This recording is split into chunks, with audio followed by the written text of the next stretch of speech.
Hi, I'm Robert with ApplianceVideo.com. Today we'll be looking at the module dispenser, known as a dispenser display, on this Fisher Paykel bottom mount refrigerator.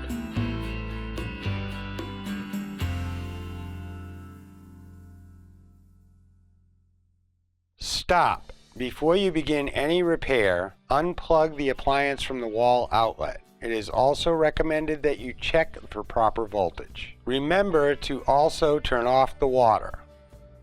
A faulty module dispenser will either not allow you to lock out the dispenser, you may have a service wrench show up and there is no problem with the machine, or the dispenser light will not operate when you press the button.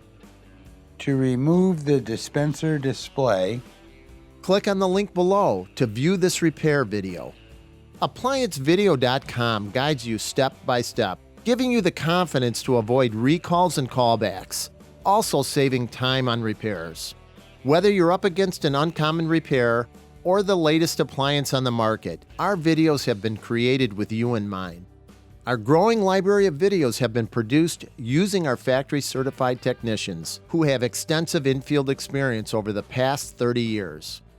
ApplianceVideo.com provides high-quality repair videos that anyone can follow, regardless of their skill level. We are here to help. Click on the link below to view this repair video and let us help you do it right the first time.